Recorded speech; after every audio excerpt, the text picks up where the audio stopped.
Thank you for watching, liking, commenting, sharing, and subscribing right now. In my hand, I'm holding my iPhone 4, and pretty much since the beginning of time, at least as far as my data plan is concerned, I've been unlimited. So, according to the My AT&T app, it's been costing about $30 a month for unlimited data. Now, it's also cost me $30 a month for unlimited data on the iPad 3G, so that's about $60 a month. Well, I am about to remove that from my account.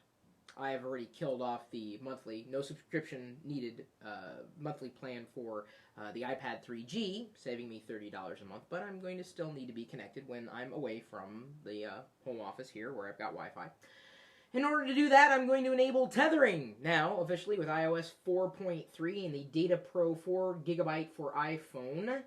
That little plan right there, which is going to cost $45 a month. So instead of paying $60 for unlimited data on 3G on the iPad, which I have just off screen, and the iPhone, I'm going with $45 for 4 gigabytes. And I'm really hoping I'm not going to hit the limit. Now, I did watch and learn from the usage models on both my iPad, the first generation one, and the iPhone, and hit maybe 4 or 5 gigabytes over a course of several months. So I don't think I'm going to hit the 4 gigabyte limit, even with tethering enabled on a monthly basis with the iPhone. So theoretically, I'm saving $15 a month by doing this. And I don't know if you saw me dismiss that. I'm going to go back and show you here. It warns me, change of unlimited plan. Important note. If you choose a data feature with a limit, you will not be able to switch back to an unlimited plan in the future. I've already done it on my iPad, largely because I don't really take advantage of the iPad 3G as much as I thought I would. So I'm saving $15 a month by doing this. I hope I know what I'm doing. I mean, I can still use the 3G plan if I needed to. You know, worst case scenario with the iPad, I can sign up without needing a subscription. That's what I do appreciate about the iPad, not needing a subscription for the 3G data. I'm serious. I'm about to do this, guys. I don't know if the screen's going to change there. You see it? I'm about to do this. Can't believe. This kind of hurts. I mean, I know I'm saving $15 a month. That's a few apps, I guess. But if I'm not really taking full advantage of the unlimited data, I'm paying $15 a month more than I really need to pay. So when I'm away, I'll use this as the hotspot and connect my iPad, or I guess up to, I think, 3 other devices to it, including my notebook computer, which could save me, because I've been in situations where I couldn't tether my iPad or iPhone, and I had to get online on the desktop on my notebook computer, and couldn't effectively without paying like $20 to some random, Wi-Fi provider. That kind of sucked. This really sucks. Here I go. Data Pro 4G for iPhone, not 4G network, 4 gigabyte for iPhone.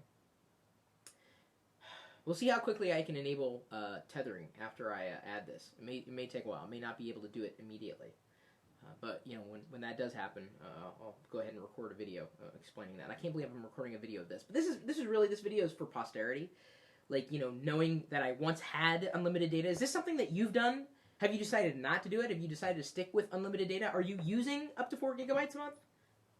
Maybe I'm the only one. It's going to be painful. Add feature. You are about to add a feature that conflicts. Am I the only one who says conflicts? As opposed to conflicts.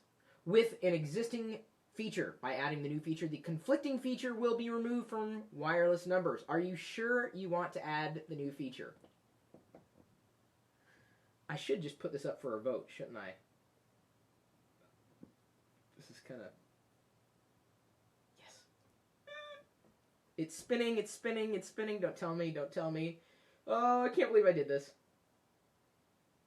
You know, this is a geek's worst nightmare, right? Losing unlimited data. But here's the thing. If I'm not taking advantage of feature added, this feature has been added to your account. Thank you. Oh, you're welcome, AT&T.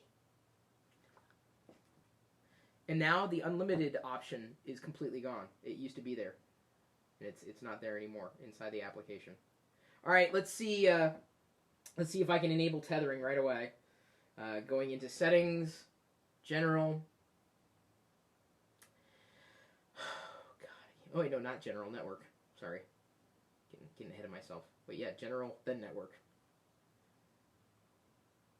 Took me a second. Just pardon, man. This is like, I'm a little, like, flustered right now. I just lost my unlimited data, all right?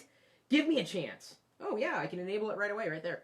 I have the personal hotspot feature. It's off.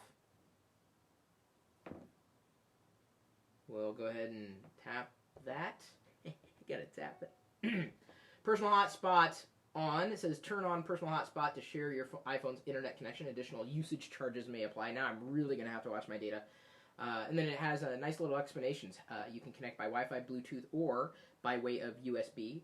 If you do want the fastest connection, you're probably going to want to be going by way of USB. There we go. And then it has a default Wi-Fi password there, which of course I am going to change because I don't believe in using the default passwords for anything. Oscar the Grouch. And yes, you have my permission that if you're ever driving by any one of my hotspots, you can get online. Just let me know before you do. Okay, so I've changed the password, connect, personal hotspot. I'm going to see if I can do this without looking directly at the screen. Is it going to work? It's kind of hard to... Am I even close, guys? Alright, there we go. Okay, got it. Yay! So what does it say there? Because I'm reading what's on the screen on a different preview window. It's now discoverable. Okay, so theoretically I'm going to be able to get online. Alright, personal hotspot is on. Discoverable. We're going to go ahead, flip open the iPad here, and go to the network settings. Wi-Fi. Choose a network. Persephone is right there.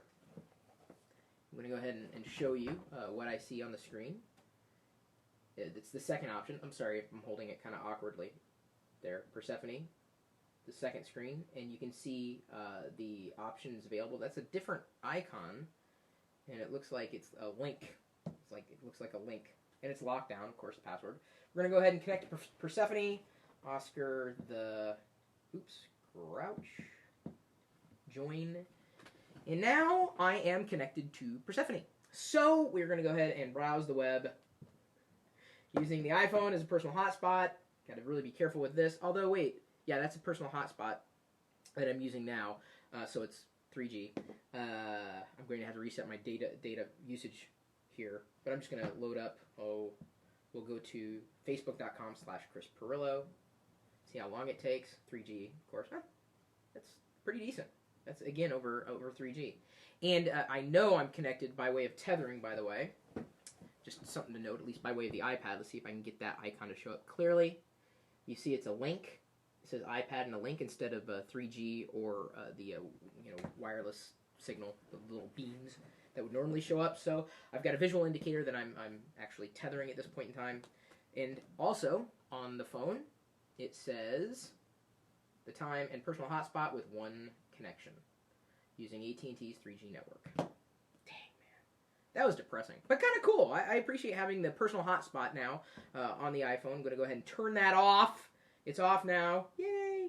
I mean, yay, because I'm not paying for anything at this point. iPad then fell back onto my wireless network here at home, so I'm not paying anything for that. Well, at least not, for data model. One thing to keep in mind if you do something like this is to go through, again, in settings, settings, then general, usage, scroll down to the very bottom, and you will see how much data was sent and received. And every month, I would strongly recommend pressing the Reset Statistics button. Sorry if I'm not holding that straight. I'm doing my best, guys. So we'll go ahead and reset the statistics for this month. I'm probably mid-billing cycle, but when you get the idea is that when you get the billing information from AT&T or whoever your provider happens to be, reset it just as an indicator. Oh, I'll reset it, so that way you know how much data you've accrued over that month's time. Don't plan on using it all that often, but the nice thing is it is there for me. I'm paying $15 a month less and am likely not to hit that 4 gigabyte limit. Now that the iPhone is available on AT&T and Verizon, hopefully we'll see a lot more pricing competition between the two networks. It was nice that Apple increased the minimum from 2 gigs to 4 gigs. It made it a bit easier for me to want to move this direction. Naturally speaking, I would much prefer to connect to somebody else's access point rather than have to pay for my data. But I'm saving $15 a month, and so that's over $150 a year. That's like a free month's bill, or in 3 years' time, it's like being able to buy a whole new iPad along the lines of about $400 or $500 a piece. So I'm saving money now, and I've got a new feature right there on my iPhone. Very neat, and I'm happy that I recorded this for posterity. If only so I can remember at the time that I had unlimited data. My email address, chris@perillo.com, at Chris Perillo on Twitter. chris.perillo.com is my blog. lockergnome.com and lockergnome.net for you. Technology information, questions, answers. Hey, you're as much a part of all this as I am. And then, of course, we have the chat room. I don't know if you knew about that. It's part of a live video feed. You can pull in, if you want, over a 3G network, Wi-Fi. Pocket.perillo.com from like a mobile device like an iPhone or an iPad. Or, if you want, on the desktop or any mobile device that handles Flash. Although I haven't really seen any mobile device that handles Flash well. You could go there. We are geeking out 24 hours a day, 7 days a week at live.perillo.com. We'll see you later.